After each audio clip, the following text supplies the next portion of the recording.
Buenas noches. Eh, Estamos otra noche más aquí en la página de Maranata Volley con un invitado muy especial, alguien de la casa, el doctor Cristóbal Durán, con un tema muy importante, muy interesante en estos momentos, como es el COVID-19 y el retorno al deporte. Eh, esta noche vamos a dar la bienvenida al doctor Cristóbal Durán. Muy bienvenido, doctor Cristóbal.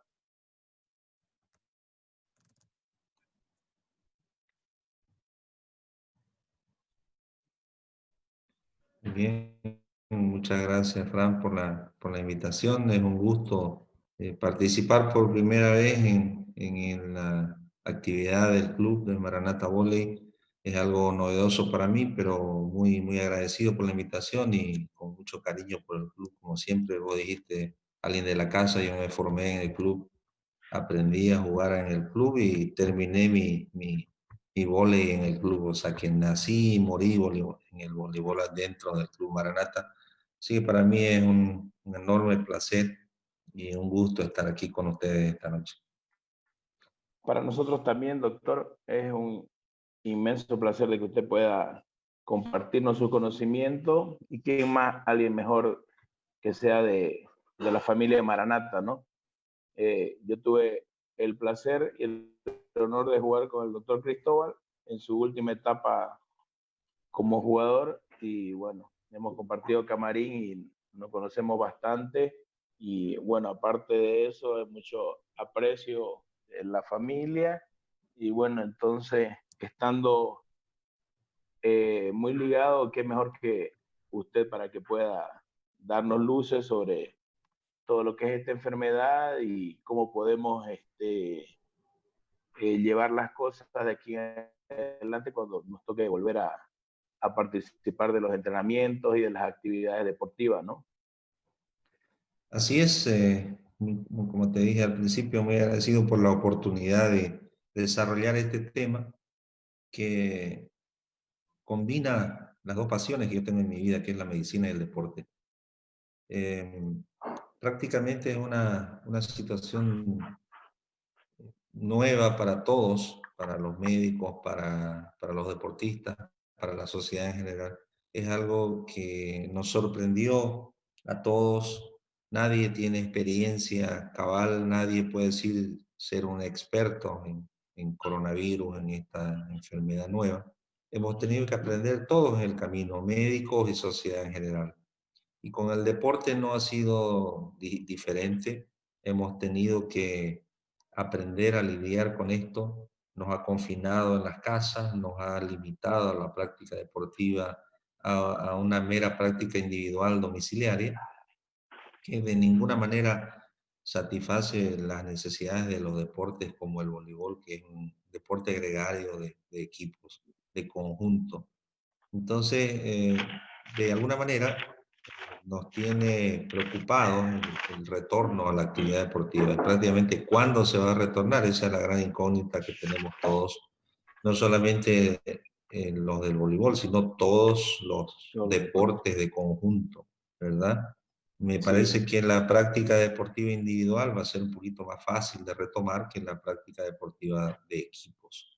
Pero de todas maneras, hay algunos lineamientos generales que he venido revisando y lamentablemente tengo que decir que en Bolivia no hay nada escrito al respecto, no hay nada pensado, nada programado. Simplemente tenemos que limitarnos a, como en todo, a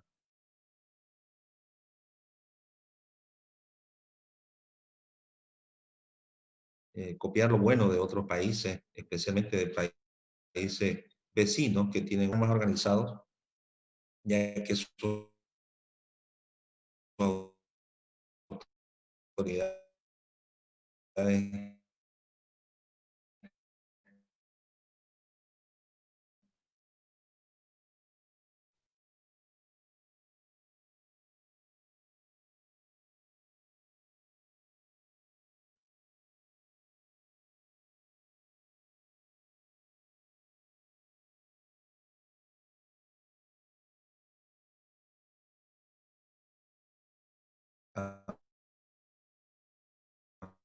pensar.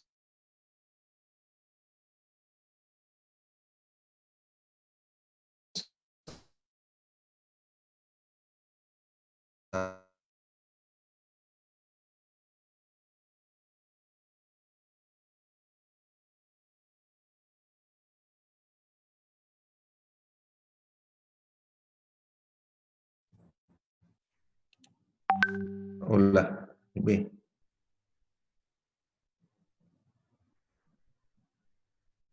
Hola, ¿me escuchan?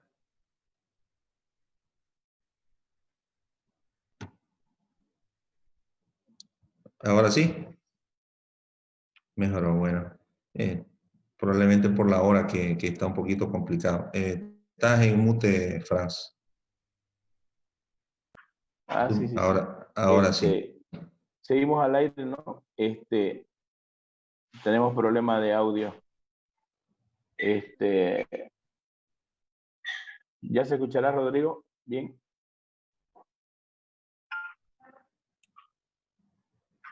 Estaba hablando, doctor, la parte de que tenemos que copiar a nuestros vecinos y países vecinos, y ahí se Ah, sí se entrecortó cortó. la charla. Claro, les decía que infelizmente en Bolivia no tenemos todavía ningún protocolo publicado, al menos. Existen algunas normas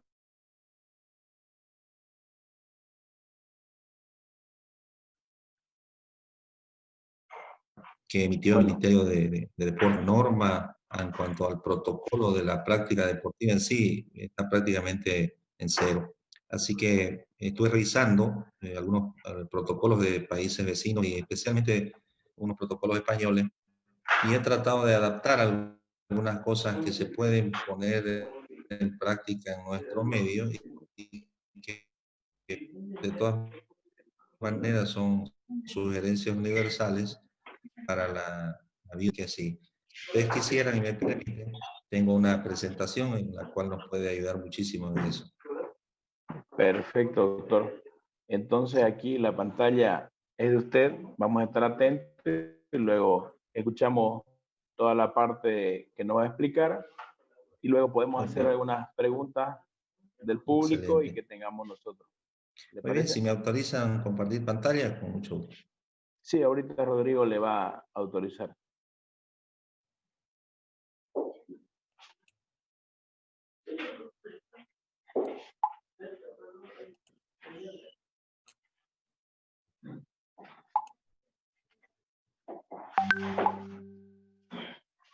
Ahora sí. Ok, se ve, ¿verdad? Perfecto. Muy bien, Sí, entonces perfecto. es importante tener en cuenta algunos aspectos de a qué es lo que nos enfrentamos.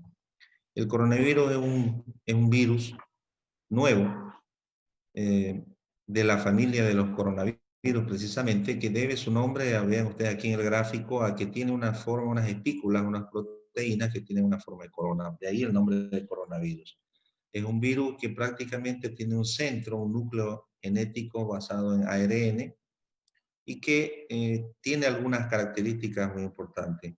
La primera es de que es un virus que ya existía en animales, y que probablemente una mutación natural o, esa es la gran duda que tenemos, o inducida, ha pasado a infectar al género humano.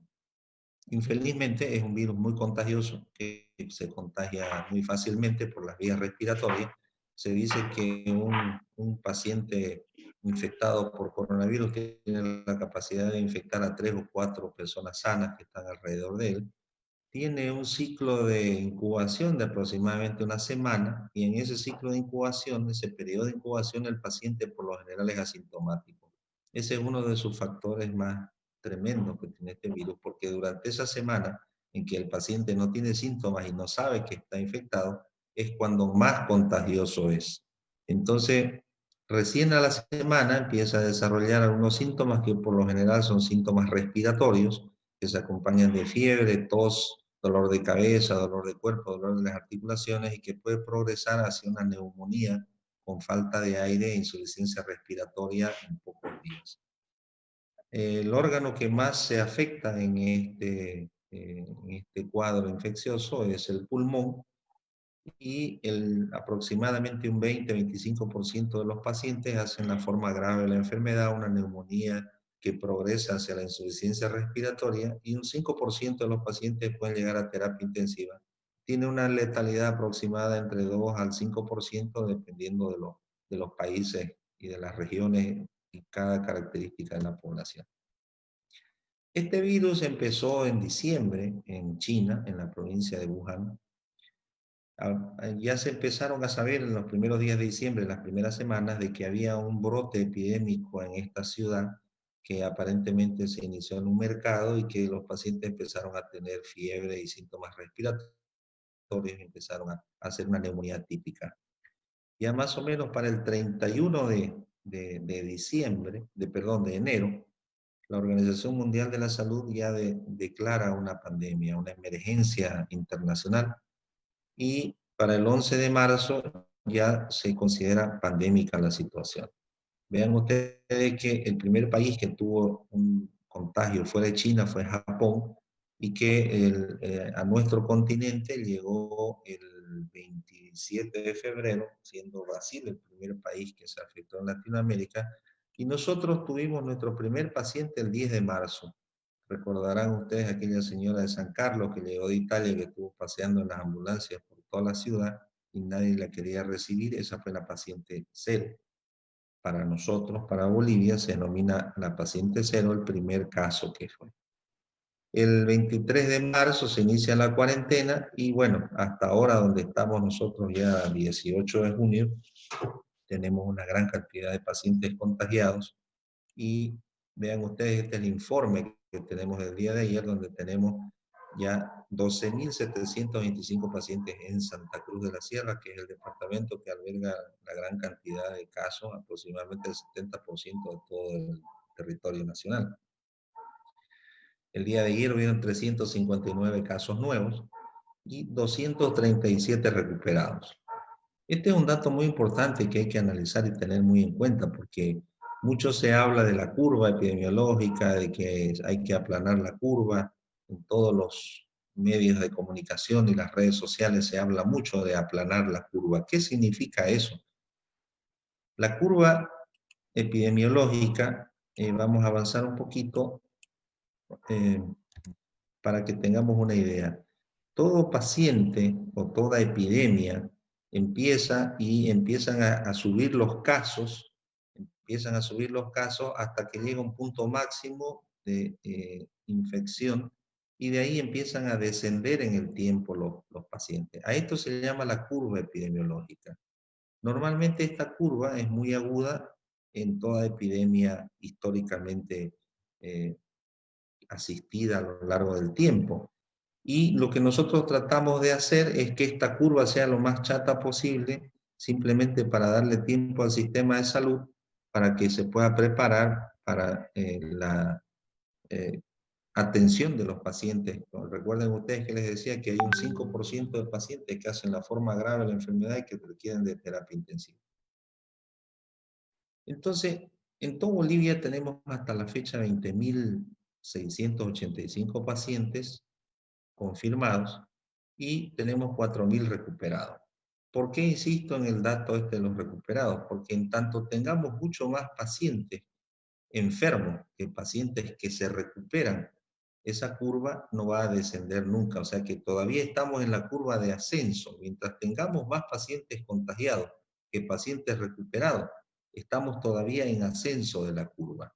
Cuando estos números se inviertan, ahí nosotros vamos a saber que ya estamos en descenso de la curva. Y hay algunas proyecciones. Es importante saber que la enfermedad del coronavirus tiene fases. El estadio 1, que es la primera semana, que es donde el virus entra al organismo y empieza a multiplicarse y tarda más o menos una semana en hacer sintomatología.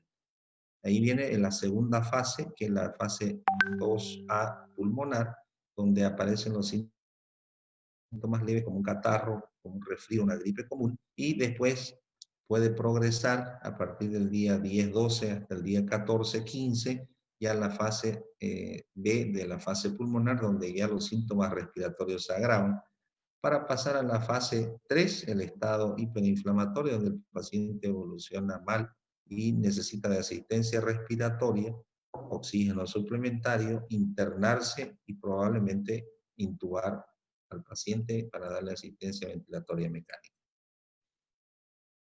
Esto en el tiempo, ¿qué significa? Ven ustedes, la fase de incubación tiene aproximadamente una semana, siendo el promedio 5 días. Y luego, entre el día 7, que empiezan los síntomas, hasta el día 14, es la primera semana de la fase pulmonar. En esta primera semana es donde progresa el paciente, donde se puede agravar. Alrededor del día 8, desde el inicio de los síntomas, es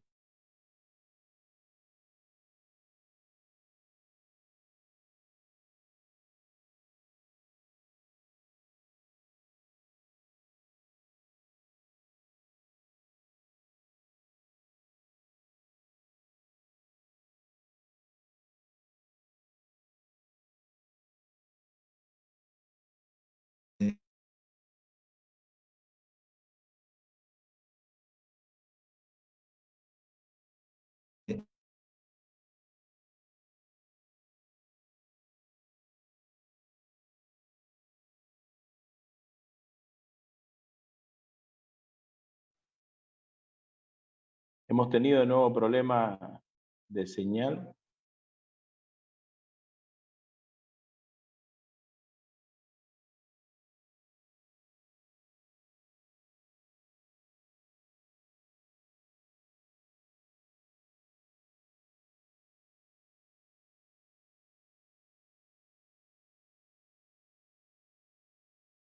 Hola, Rodri.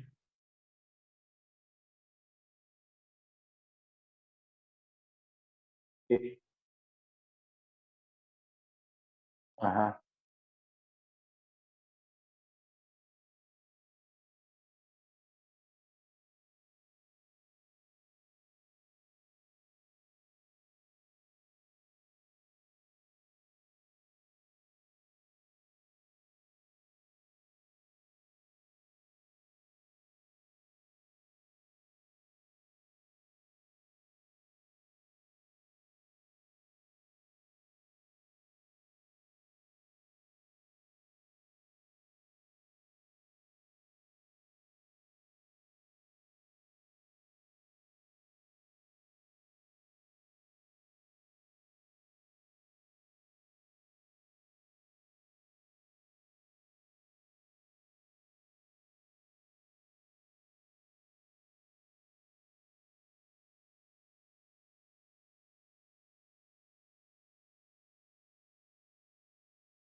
Bien, muy bien, van a disculpar los detalles técnicos por la señal. Estábamos explicando de que teníamos nosotros más o menos las proyecciones epidemiológicas para volver a una nueva normalidad aproximadamente para final de septiembre y los primeros días de octubre, de acuerdo a las tasas de infección, a las tasas de recuperación y a las tasas de pacientes fallecidos que tenemos, que son los datos epidemiológicos que nos orientan hacia una proyección.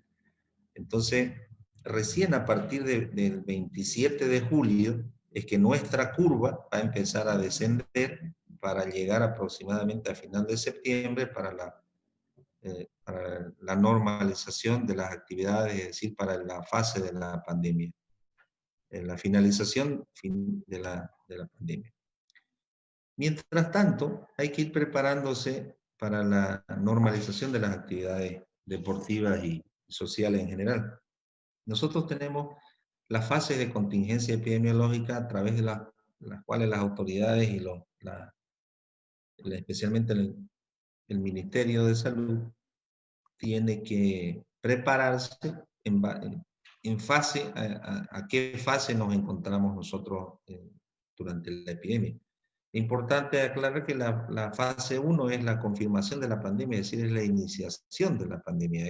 Esta fase 1 se dio en China, que es donde apareció la pandemia, y para nosotros el 10 de marzo fue la iniciación de la fase 1, es decir, la confirmación de casos en nuestro país. En esta fase 1 son todos casos importados, es decir, casos que han llegado, como el caso de la señora que venía de Italia ya contagiada, es decir, son casos importados. Y en la fase 2 es cuando se produce el contagio de pacientes que han estado en contacto con estos casos importados. Es decir, con estos casos importados contagian a los locales y esa es la fase 2. Ya en la fase 3 es cuando se produce el contagio comunitario, es decir, en la fase 3 el paciente no sabe de quién se contagió. Se contagió en el mercado, se contagió en la calle, se contagió en su trabajo, pero no tiene una identificación clara de quién es el que lo ha contagiado. En la fase 4, probablemente nosotros nos encontramos entre la fase 3 y la fase 4. La fase 4 es ya lo que se llama la segunda ola pandémica. Después de un periodo de aparente calma, vuelve nuevamente a subir los números de contagiados porque se abren nuevamente las fronteras y empiezan a circular los pacientes hacia países donde hay todavía muchos casos, como el Perú, como el Ecuador, que son países que tienen muchísimos casos, el Brasil, y que ingresarían nuevos casos. Entonces hay una nueva ola. Esta es la segunda ola o la fase 4 de la pandemia. Y la fase 5, que es ya la finalización de la pandemia en sí, y con la normalización de las actividades en ese país. Se calcula que desde el día 1 hasta el día 5 aproximadamente pasan 13 meses. Y hay algunos indicadores en el ámbito epidemiológico que serán seguidos para evaluar el desconfinamiento. El desconfinamiento es decir, ir liberando las actividades progresivamente y que la gente pueda salir de su domicilio a hacer sus actividades normales, como entre ellas el deporte que nosotros estamos. Y aquí es donde empezamos nosotros a tener malas noticias al respecto, porque todos estos indicadores en nuestro país tienen números muy malos. Se han hecho mal muchísimas cosas, todos son testigos de que hay muchísimas quejas con el sistema de salud, y básicamente los indicadores son tres los que norman el desconfinamiento. Uno, el número detectado de casos, y nosotros los números reales que tenemos están muy por debajo de lo que dicen los datos oficiales. Es decir, tenemos muchísimos más pacientes infectados de lo que las autoridades informan todos los días. Se calcula que el triple del número que nos informan es lo que tenemos. Sucede que no hay pruebas suficientes para todos los pacientes, por lo tanto hay muchos pacientes que cursan la enfermedad sin hacer el diagnóstico, o con un diagnóstico errado a través de pruebas rápidas que no son las que se deben hacer el diagnóstico inicial. La otra es la evaluación de la detección temprana. Es decir, los pacientes aquí son detectados en fase tardía o en fase ya realmente muy avanzada la enfermedad, saturan los hospitales en condiciones muy malas, por lo tanto, o se mueren o están con muchísimos días hospitalizados en el hospital. Y la otra es el aislamiento de los casos detectados, que tampoco se está haciendo de manera adecuada porque vemos que cada vez más hay gente en las calles de la ciudad y que eso nos impide tener una buena cuarentena. Por lo tanto, estos indicadores que son los que nos dan los detalles técnicos para iniciar el desconfinamiento en nuestro país son muy malos. Y las fases de desescalada también tienen fases. La fase 0 es la preparación, es decir, el análisis de todos esos datos que le hemos dado. Entonces, en la fase 0 ya se empieza a preparar la liberación de las actividades. Y en cuanto al deporte se refiere, vean ustedes aquí que dice que en la fase 0 los deportes individuales son los que se pueden empezar en la fase 0 de preparación. Es importante aclarar que la fase 0 empieza cuando para nosotros va a empezar aproximadamente en octubre. La fase 0 va a ser aproximadamente en octubre para nosotros, si es que no sucede algo todavía más trágico en el desarrollo de la pandemia. Los indicadores hasta ahora nos hablan de que la fase 0 va a iniciar en octubre para nosotros. Entonces, en el deporte ahí el entrenamiento es individualizado y los deportistas profesionales van a tener que adecuarse a un protocolo de actuación inicial. Vemos que en nuestro país el fútbol, que es el único deporte profesional, ya inició sus entrenamientos en algunas ciudades donde se liberó parcialmente la cuarentena y que algunos clubes ya han empezado a entrenar de manera grupal, lo cual es totalmente desaconsejable durante la fase de la epidemia que estamos nosotros. Simplemente, en la fase 0 se debe liberar los deportes individuales, ¿ya? Y en cuanto a la parte social, abrir pequeños negocios que tengan, por ejemplo, tiendas que no superen los 300 metros cuadrados, que no tengan multinegocios, es decir, los shopping, los centros comerciales de ninguna manera se deben abrir. La fase 0 tiene una duración aproximadamente de 2 semanas para pasar a la fase 1 inicial, que es donde ya se van permitiendo un poquito más de actividades sociales, como las reuniones en casa, igual con número limitado de personas, la posibilidad de desplazarse de una ciudad a otra, aperturas de pequeños negocios, de comercios que no tengan patios ni de comidas, ni de expendio de bebidas, la apertura de pequeños hoteles, alojamientos, las actividades religiosas que, con un aforo que no supere el 30%, y obviamente en esta fase 1 ya también se puede liberar algunos deportes que no tengan masiva concurrencia ni de deportistas ni de público. El entrenamiento en fase media de ligas. Luego pasamos a la fase 2, la fase intermedia, donde ya se abren restaurantes, se abren cines, teatros, las actividades culturales y el deporte. El deporte aquí ya se lo puede realizar y obviamente con algunos cuidados que lo vamos a ver en detalle más adelante. Ya en la fase 3, en la fase avanzada, ya prácticamente es un estadio previo a la nueva normalidad, es decir, al retorno a las actividades dentro de lo permitido por cada país, por cada provincia, por cada ciudad, y siempre adoptando el término de nueva normalidad. Esto es algo a lo que nos debemos acostumbrar de aquí en adelante y se refiere a que la nueva normalidad es realizar actividades limitadas, las actividades que hacíamos antes, pero de una manera limitada y siempre con las medidas de bioseguridad vigentes, es decir, las medidas universales, el uso de mascarilla, barbijo que lo llamamos nosotros, el uso de protección ocular, el distanciamiento social y la higiene de manos muy rigurosa. Dentro de los escenarios deportivos hay que entender de que hay riesgo de contagio en la práctica deportiva. Y por supuesto los escenarios deportivos han sido catalogados de acuerdo a los deportes que se realizan, como de bajo riesgo, de riesgo intermedio y de riesgo alto. Y vean ustedes que los mayores escenarios deportivos en los que se cataloga como mayor posibilidad de contagio, básicamente son los gimnasios y los coliseos. En el intermedio está nuestro deporte, el voleibol, como un riesgo intermedio, porque se practica en un coliseo que tiene limitación por las paredes que tiene, que no son paredes cerradas, porque tienen la parte alta de las paredes permite circulación de viento. Entonces son escenarios semicerrados, por lo tanto tenemos un riesgo intermedio.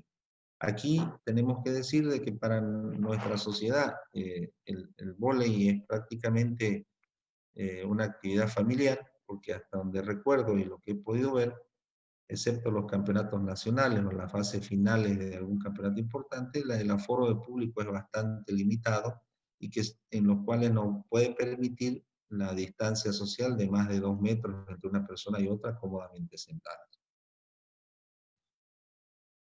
Es importante entender que la práctica deportiva exacerba la eliminación de gotas de fluye o de gotitas de saliva o gotículas que se llaman durante la práctica deportiva o durante el entrenamiento. Todos sabemos que el coronavirus se contagia a través de la vía aérea y se contagia de dos maneras. La una es, y la más frecuente, es porque una persona infectada emite gotas de saliva o microgotas de saliva al hablar, al toser, al estornudar o al gritar. En el deporte se hace, excepto el toser y el estornudar, se hace con mucho vigor y con mucho énfasis el tema de los gritos y a poca distancia de nuestros compañeros o de los rivales. Es muy común, sobre todo en el voleibol, los festejos efusivos después de cada punto o después de cada acción favorable a tu equipo, y eso aumenta tremendamente el riesgo de adquirir el contagio del coronavirus, ya sea por el rival o por un compañero tuyo. Este gráfico que les estoy mostrando aquí muestra, este es un estudio que se hizo en Holanda, en la Universidad de Eindhoven, donde mostró de que el correr detrás de una persona infectada que está respirando vigorosamente, hiperventilando, porque el deporte te produce eso, la práctica deportiva te produce una hiperventilación, te deja una estela de estas gotitas de fluye, vean ustedes una estela, que puede llegar inclusive hasta los 8 metros de distancia posterior. Entonces, una persona que viene corriendo detrás tuyo tendría que tener una distancia mayor a los 8 metros para tratar de evitar esta estela de gotas de fluye contaminadas con coronavirus. Y aquí tenemos un gráfico que lo dice claramente. Al caminar necesitas 4 o 5 metros, para correr 10 metros de distancia y para montar en bicicleta 20 metros de distancia. Y otra recomendación es que si vas a correr, no corras nunca detrás de él. Tendrías que tener una carrera lateral con una distancia mayor de 2 metros, o si vas a ir detrás de él, tienes que tener una distancia de 5 metros al menos y oblicuo de 2. Es decir, 2 metros laterales, 5 hacia atrás. Esas son las medidas de protección que se recomiendan para la práctica deportiva al aire libre, es decir, en parques o en lugares donde haya gente corriendo. Y hay escenarios en los que nos vamos a enfrentar como deportistas. ¿Cuáles son los posibles escenarios?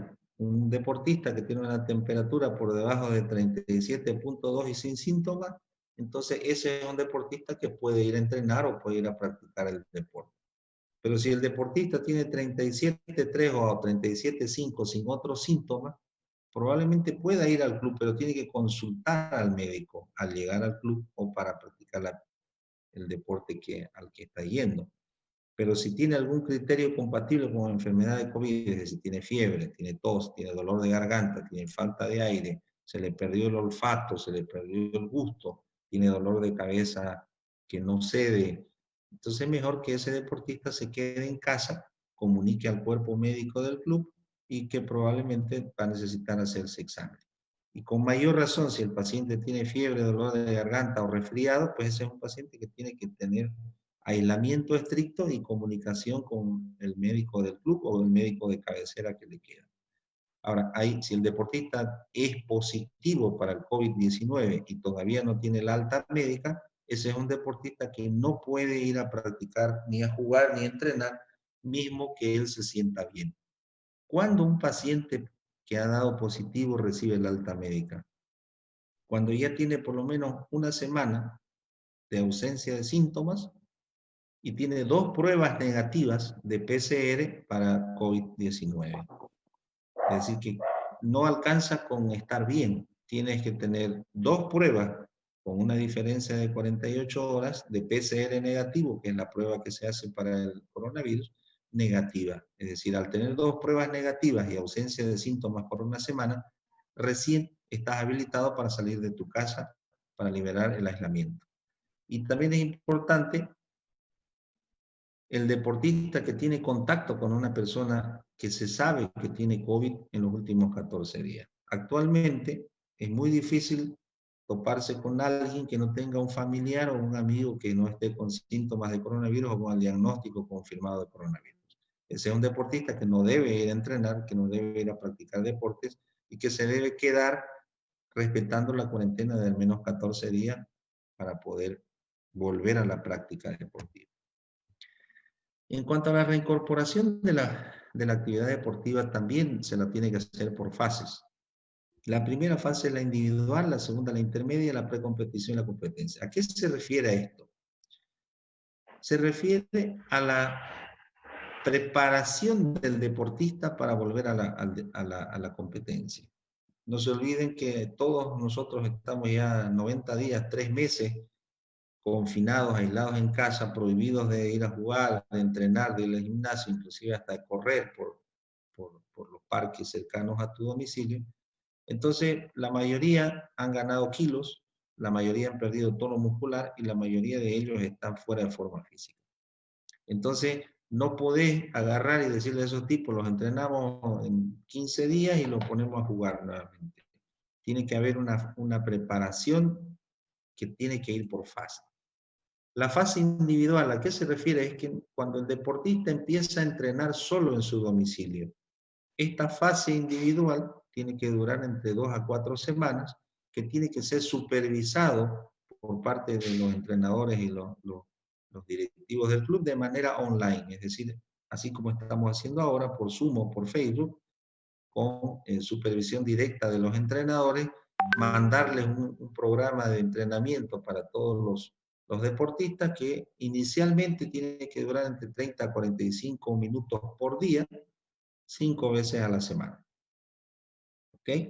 Es importante que en esta fase inicial el deportista tenga un control médico inicial, es decir, también online, donde el médico del club se cerciora de que este deportista está en condiciones físicas adecuadas para entrenar, pero las condiciones físicas no son deportivas, sino son médicas. Es decir, es un paciente que no está cursando la enfermedad, sobre todo el COVID, no está en una fase activa de la enfermedad y que por lo menos tenga 15 días después de haberse recuperado del COVID para iniciar el entrenamiento.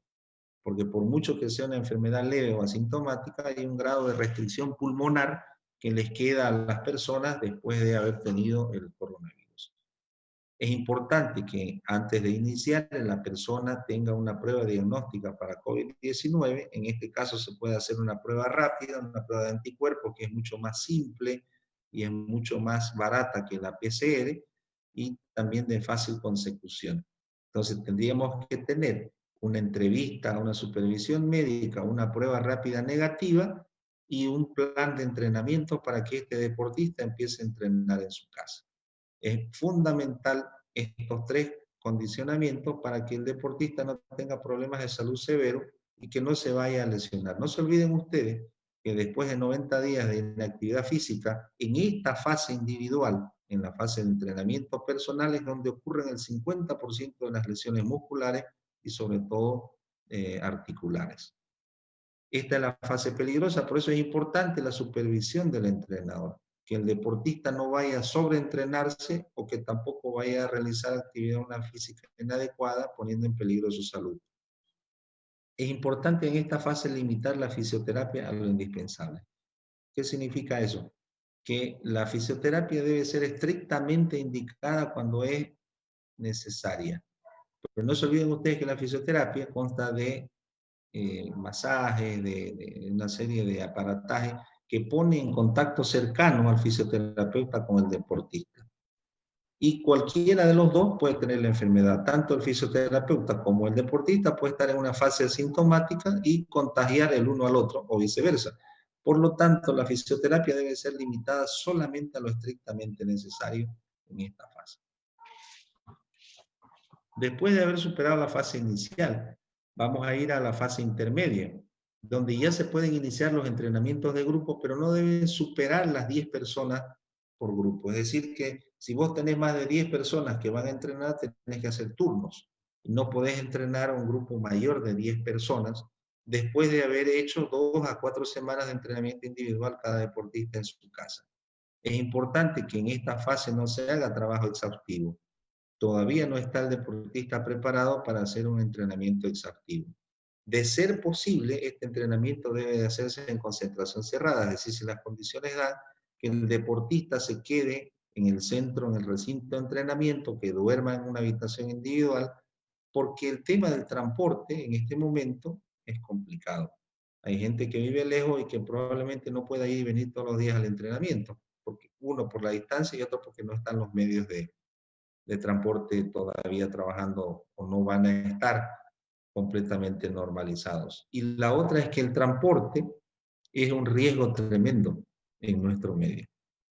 Imagínense ustedes en esta época subirse a un minibús, irse hasta Satélite, con 14 personas más en el minibús sentados a 20 centímetros de distancia uno del otro, respirándose y tosiéndose en la cara, es una gran posibilidad de contagio. En esta fase intermedia se debe hacer también una supervisión médica estricta.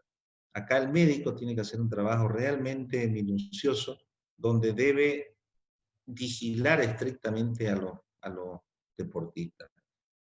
Es importante, así como en el supermercado te controlan la temperatura para que puedas entrar con esos termómetros infrarrojos, que el médico determine al ingreso y a la salida la temperatura, la saturación de oxígeno y los signos vitales de cada deportista.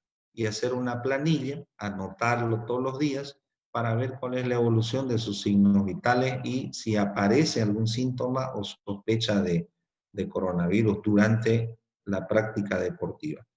Es importante también que el médico del club tenga un historial sobre todos los deportistas, cómo se está moviendo, cómo está viviendo, es decir, cómo vive en su casa, porque si el deportista vive en una casa y duerme en una habitación donde duermen otras 4 personas o otra persona es suficiente una, pero esa persona tiene que trabajar y trabaja de delivery, ese es un deportista que tiene gran posibilidad de contagiarse.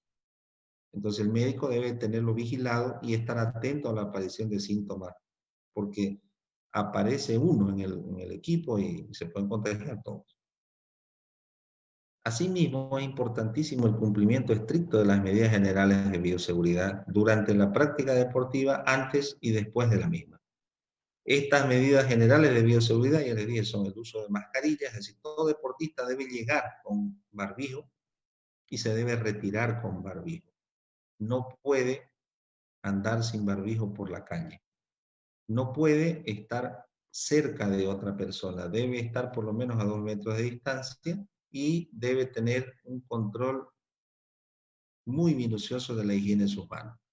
El lavado con agua y jabón frecuentemente, se calcula que una vez cada hora deberíamos lavarnos las manos con agua y jabón durante 60 segundos para tener una higiene de manos frecuente. Si eso no es posible, el uso del alcohol gel al 70%, para cumplir las medidas de seguridad de higiene de las manos. Esas son las 3 cosas que de aquí en adelante tenemos que acostumbrarnos y que van a ser nuestras compañeras de vida, no solamente para el deporte, sino para cualquier otra actividad. Uso de barbijo higiene de mano y distanciamiento social. Son las tres cosas que van a regir toda actividad social de aquí en adelante. En esta fase es importante que los entrenamientos sean limitados al recinto, es decir, al lugar donde estás entrenando. El deportista no puede salir a correr por la calle, darse una vuelta por la plaza, o ir a correr, a subir gradas a un lugar cercano donde están entrenando. No, debe ser limitado al recinto. Y las tácticas deben ser individuales, es decir, en nuestro caso, en el voleibol, por ejemplo, no podemos hacer partidos, no podemos practicar jugadas, no podemos, las prácticas son individuales y probablemente lo único que podamos hacer como práctica del voleibol sea practicar jugadas individuales largas y cualquier tipo de táctica donde el deportista esté a más de 1,5 metros de distancia del otro deportista, de tu compañero. Entonces, es importante esto, no se debe compartir material deportivo, es decir, no podés cambiar poleras, ponchillos, no podés tomar agua de la misma botella, como acostumbramos cuando pedimos el minuto, y ahí viene alguien y comparten la bebida. Eso no se debe hacer. En lo posible no debemos utilizar gimnasios, porque los gimnasios son cerrados, producen una hiperventilación masiva del deportista y obliga a la utilización de aparatos que han sido utilizados por 2, 3, 4 personas antes que vos. Y es prácticamente imposible tener una limpieza perfecta de un gimnasio, donde todos los aparatos son manoseados por todos los deportistas y además por los limpiadores. Es importante que no haya personal de apoyo que no sea el estrictamente necesario, es decir, no debe haber utileros, no debe haber el ayudante de campo, el periodista, el ayudante del periodista, el camarógrafo, no, hay que limitar el personal a lo mínimo necesario. Asimismo, no se pueden dar charlas técnicas presenciales. Las charlas técnicas deben ser online. No podés agarrar a tus alumnos, a tus deportistas y sentarlos en la cancha como acostumbramos a hacer y hablarles ahí. Esas charlas se deben hacer online a través de las distintas plataformas para teleconferencia. Es importante que el aforo máximo del lugar donde estás entrenando no supere el 50%. Es decir, si vos tenés un centro de entrenamiento donde hay capacidad para que entrenen 20 personas, no pueden entrenar más de 10 por vez. Se sigue aplicando el rol de turnos para entrenamiento. Importantísimo no utilizar vestuarios ni duchas en esta etapa, en la fase intermedia. No se pueden utilizar los vestuarios ni las duchas de los recintos de entrenamiento, porque ahí es donde es imposible prácticamente, y seguramente te recordás bien, Fran, de que los camarines de la cancha B donde jugamos pues son tan pequeñitos que prácticamente tenemos que sentarnos unos encima de otros para podernos cambiar, y hay 2 o 3 baños y es prácticamente inutilizable. En estas condiciones no se lo debe utilizar, es preferible cambiarse afuera y ducharse cuando regreses a tu casa o en el dormitorio si es que estás concentrado. Los horarios deben ser ajustados al máximo, es decir, si vos vas a entrenar en determinado horario, tenés que llegar 5 o 10 minutos antes y retirarte inmediatamente después del entrenamiento. No te puedes quedar a charlar, ni se pueden ir a comer pollo o a tomar soda después del entrenamiento en forma masiva. Es importantísimo tomar en cuenta esto porque en los sitios donde mayor contagio se produce es cuando se comparte una comida o una bebida, porque eso te obliga a sacarte el barbijo. Entonces ahí es donde estás más expuesto a la contaminación. En esta fase intermedia, si hay una concentración, las habitaciones deben ser individuales, no se puede compartir habitación, por lo mismo que dijimos, y si no es posible esto, las camas deben estar a 2 metros de distancia una de la otra. La alimentación debe ser en turno y la entrega de los alimentos en contenedores cerrados y desinfectados. Hay que mantener una distancia de 6 metros al menos en los periodos de hiperventilación. Es decir, cuando el deportista termina un ejercicio, una serie de entrenamiento y está hiperventilando, es importante que su compañero esté al menos a 6 metros de distancia porque esa hiperventilación produce la expulsión de las gotitas de flujo o de las microgotas de saliva que pueden contagiar al compañero. También es importante insistir con que el personal mínimo necesario para el funcionamiento del recinto, es decir, no solamente el cuerpo técnico, sino que en el recinto de entrenamiento no puede estar el portero, el limpiador, el pintor, el electricista, el plomero, es decir, durante el entrenamiento no tiene que haber nadie. Y el entrenador se tiene que encargar de que el personal del lugar del entrenamiento, del coliseo o la cancha, donde sea, no haya nadie que no sea estrictamente necesario, porque ese alguien te puede contagiar a todo tu equipo. El entrenador se transforma en el policía y en el médico del equipo.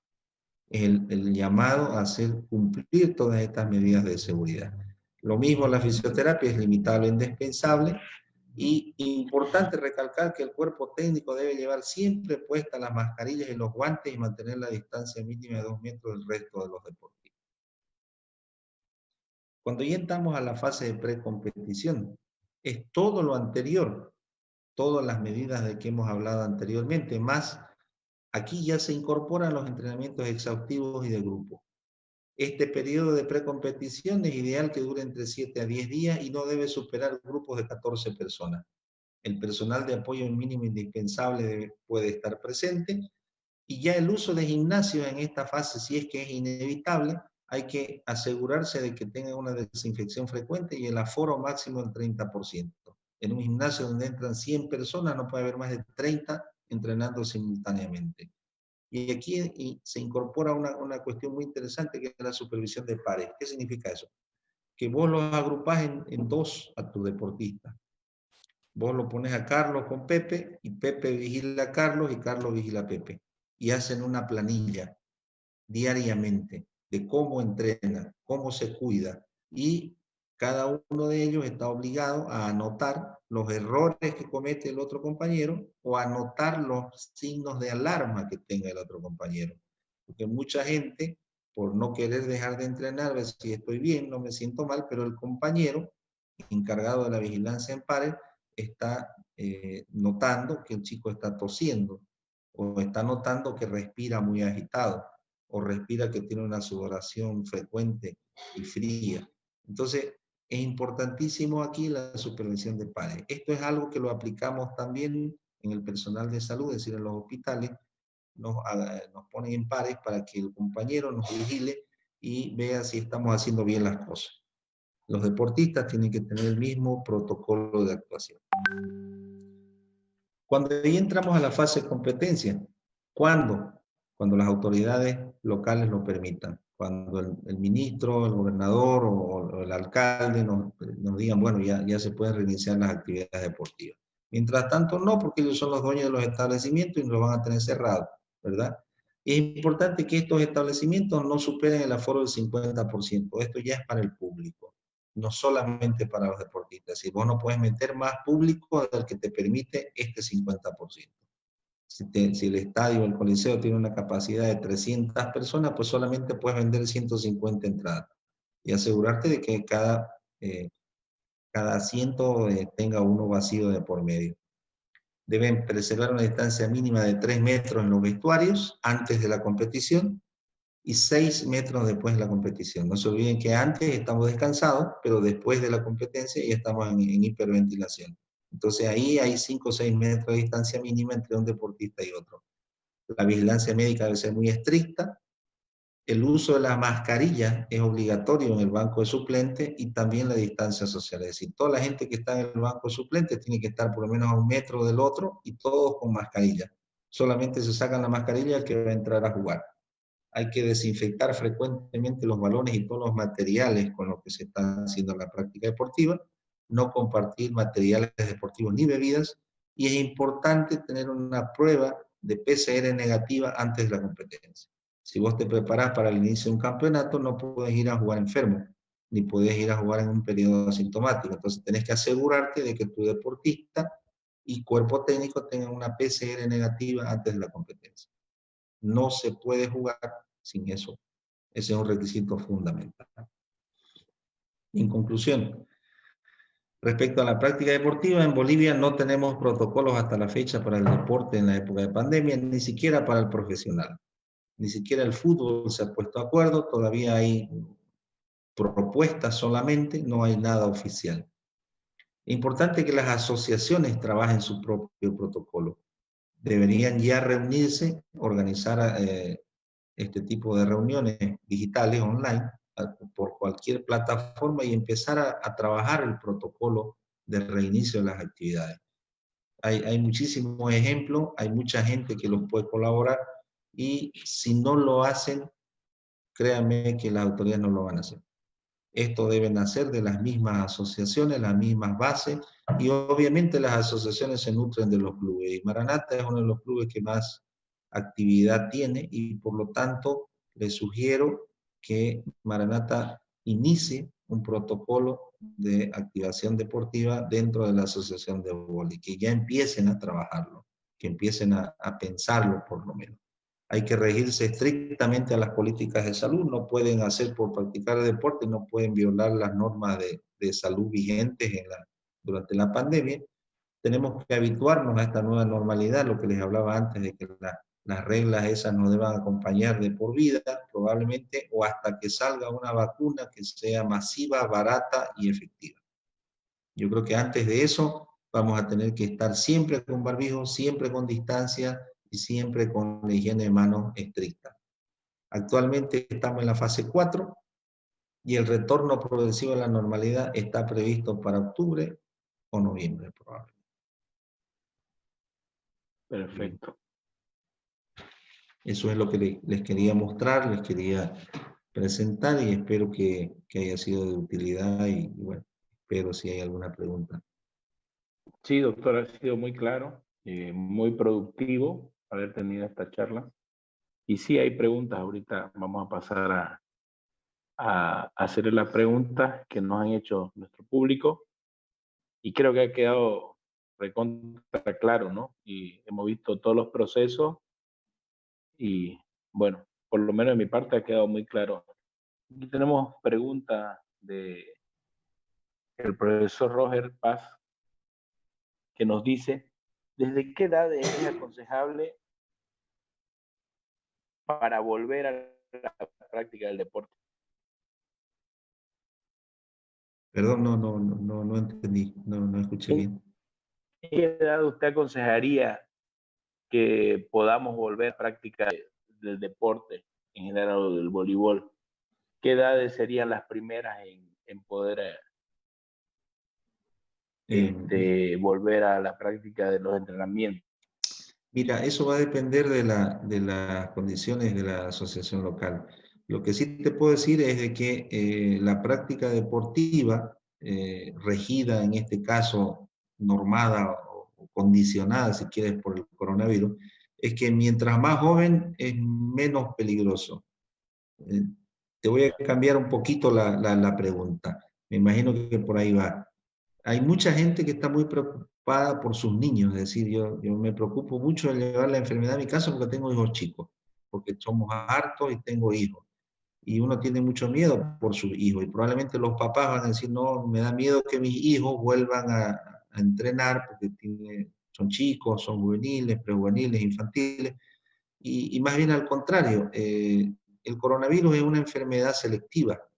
Mientras más viejos sos, más peligrosos. Mientras más jóvenes sos, menos peligrosos. Solamente para aclarar más esto y graficarlo, te voy a decir que la tasa de muerte en menores de 30 años es 0,01%. Es decir, es muy raro que una persona menor de 30 años, que son los que practican deporte, sobre todo el voleibol, se muera por coronavirus. Es muy raro, extremadamente raro. Los que tienen la mala fortuna de tener una forma grave de la enfermedad, de complicarse y de morirse, son aquellas personas que tienen alguna enfermedad de base. Por muy jóvenes que sean, si tienen una enfermedad de base, pues infelizmente son personas de riesgo. Pero un deportista sano, que tiene menos de 30 años, que no tiene ninguna enfermedad cardiopulmonar, la probabilidad de que se muera por coronavirus es prácticamente nula, 0,01%. Las personas que se mueren están arriba de los 70 años por lo general, y las personas que tienen enfermedades de base como diabetes, como hipertensión, como alguna enfermedad coronaria. Entonces, la práctica deportiva mientras más joven es, más seguro está para reiniciarla. Perfecto, doctor.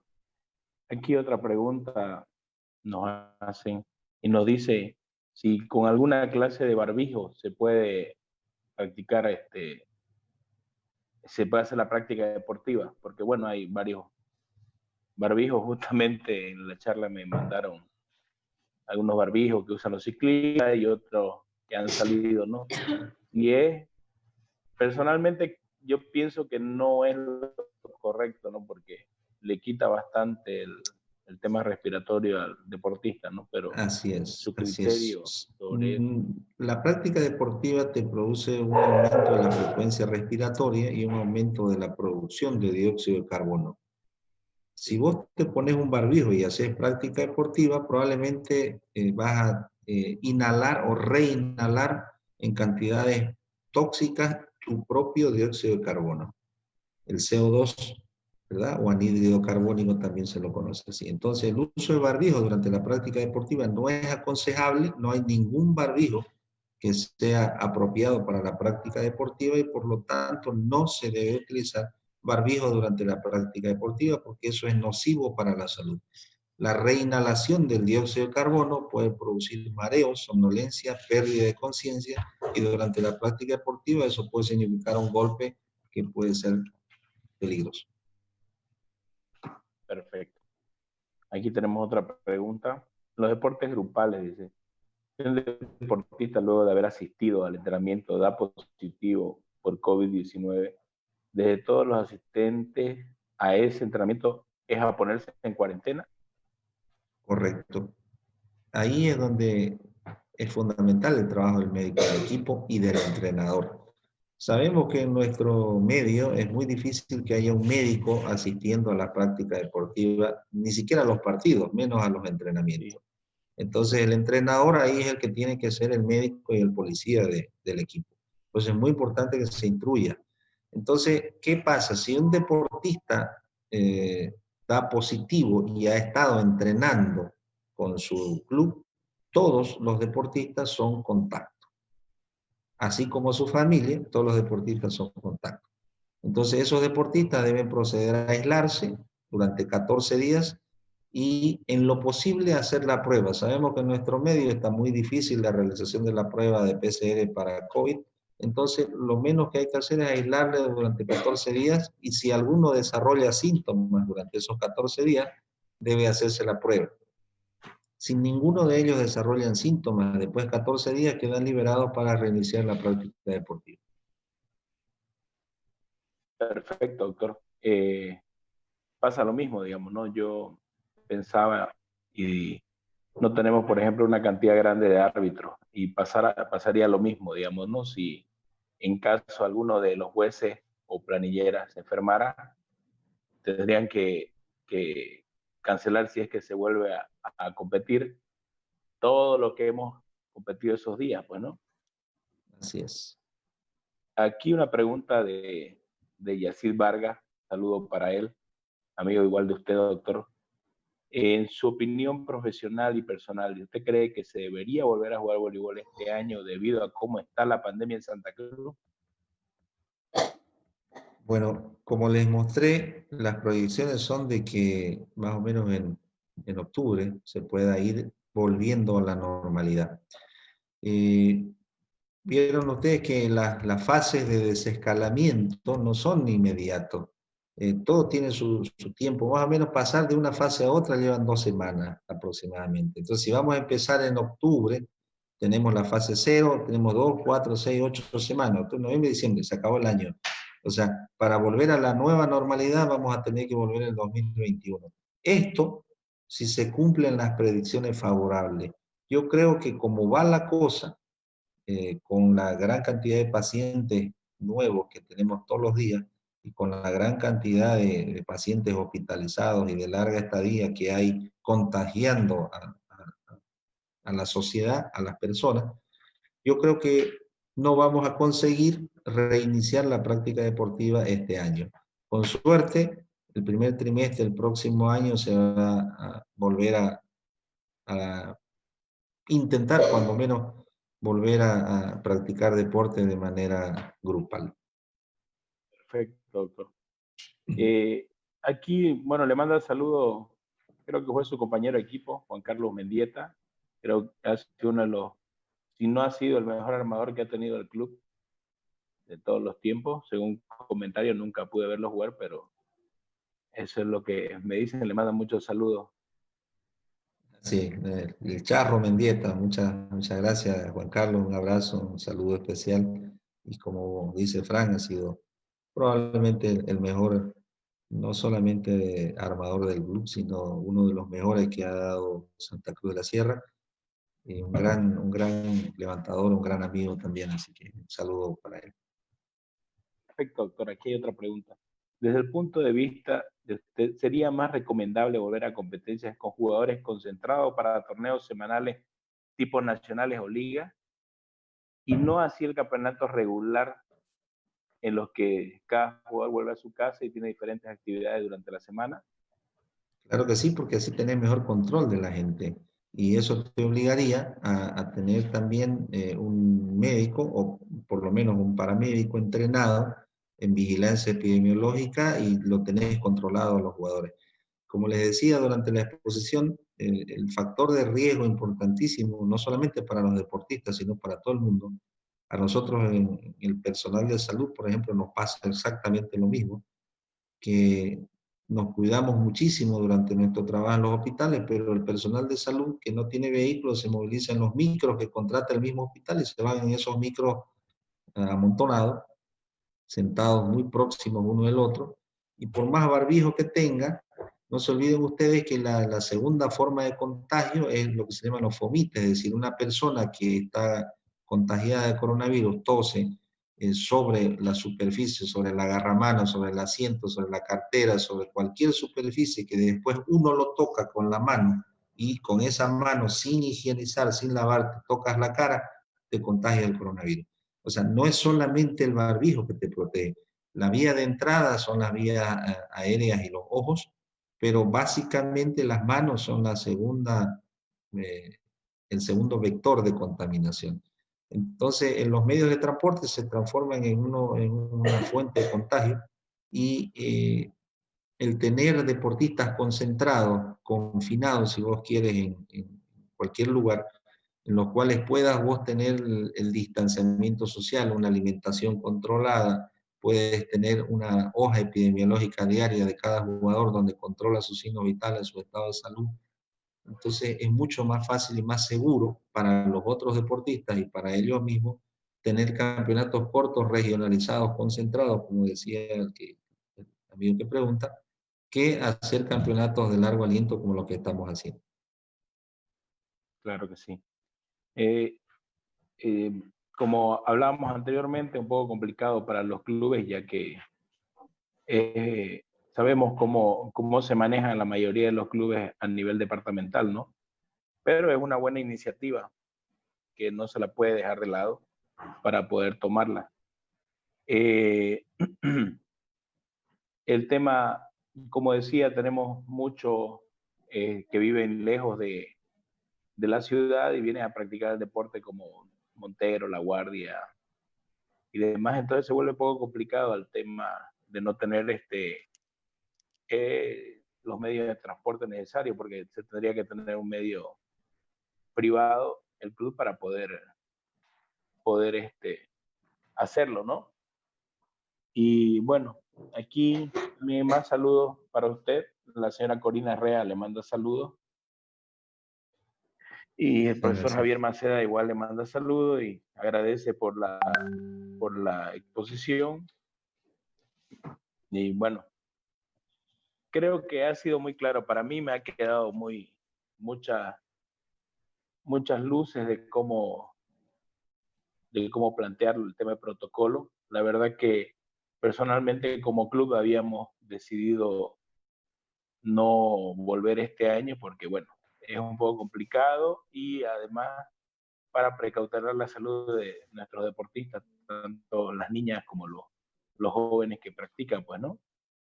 Creo que es lo más coherente y como usted nos estaba diciendo, tenemos charlas técnicas de vía Zoom y se les ha pasado algún material cada 2 semanas para que puedan estar entrenando, que pensamos que es lo mejor en estos momentos, ¿no? Así es, yo creo que eso es lo más indicado y como vos dices, Fran, por mucha esperanza, por mucho entusiasmo que uno le ponga, yo creo que la realidad es que este año no vamos a reiniciar ningún tipo de práctica, ni deportiva, ni de ni de otra índola que implique agrupar gente en algún recinto. Va a ser muy difícil y muy peligroso por otro lado. Claro. Una pregunta, doctor. Para cuando se vuelva a la no a la normalidad, no, pero a poder competir, ¿qué sería mejor, competir en espacios abiertos o el caso como tenemos el Coliseo, digamos, de la calle Ingavi, que es el que siempre ocupamos?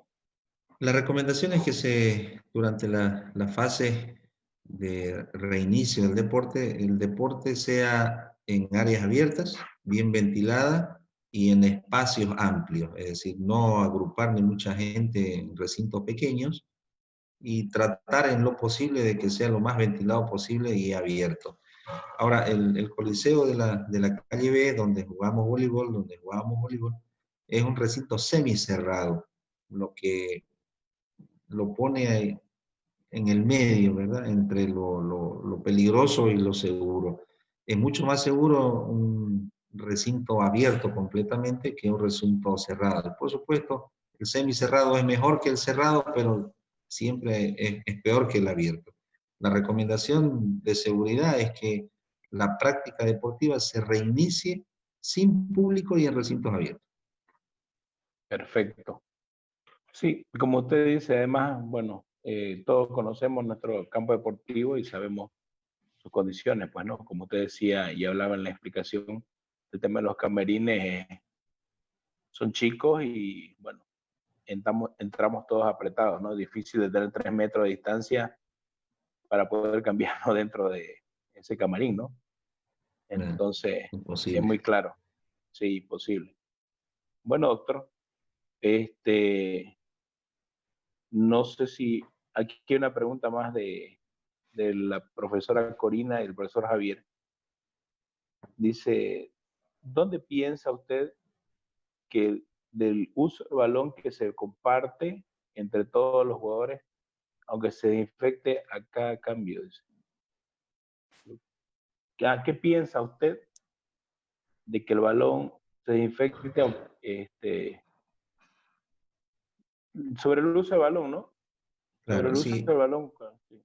así es. La idea es que cada punto que se realiza, es decir, cada vez que se interrumpe el juego, se cambie de balón por un balón limpio.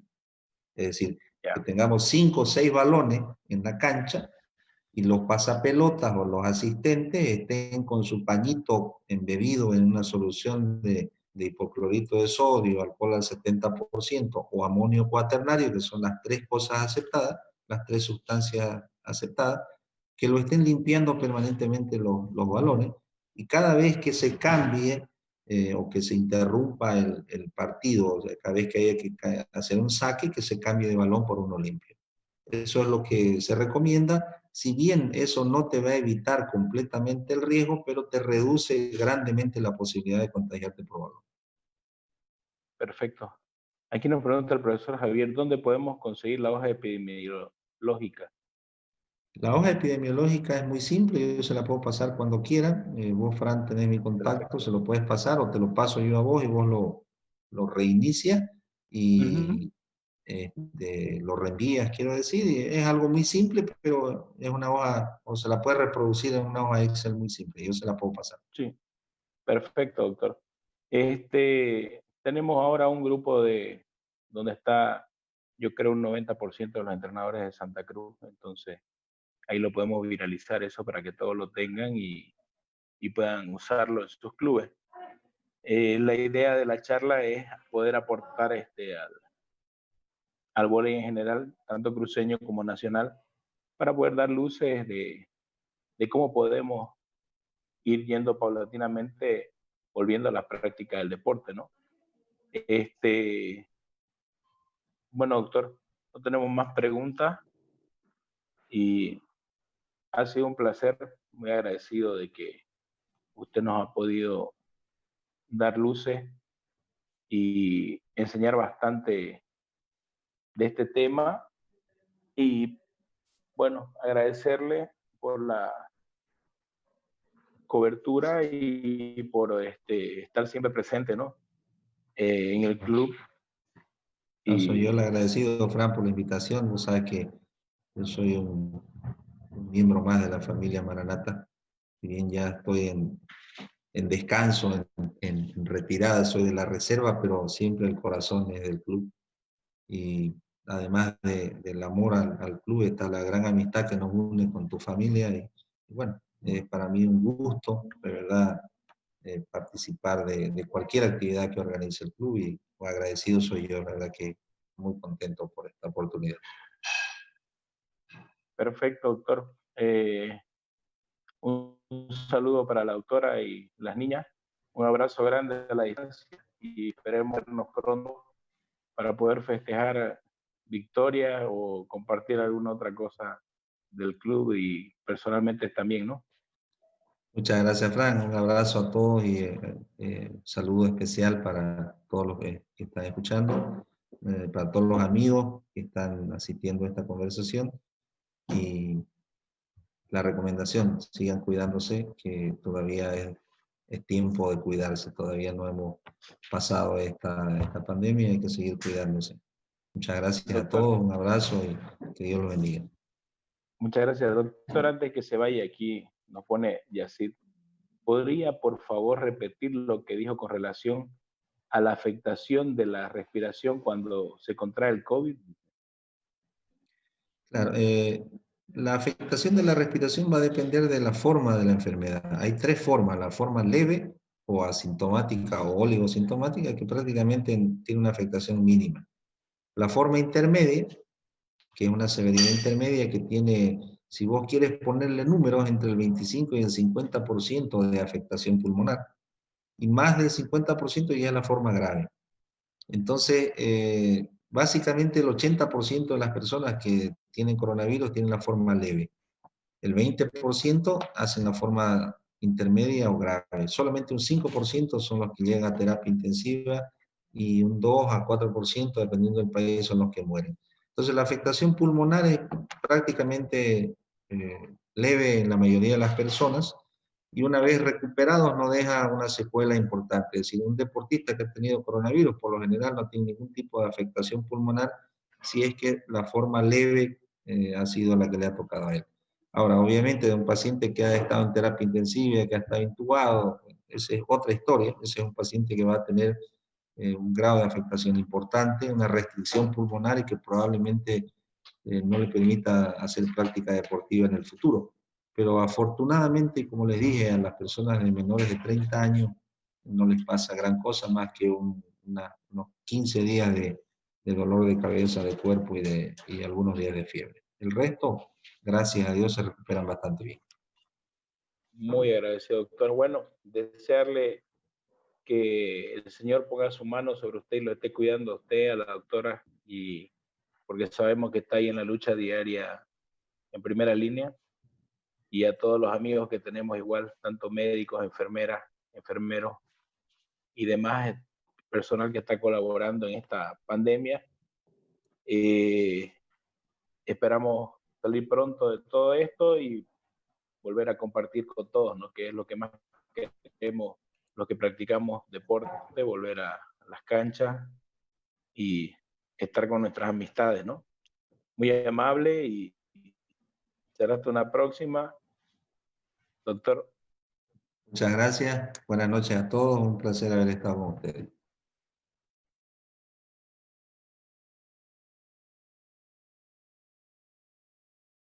agradecido y los esperamos la próxima semana con una charla sobre arbitraje.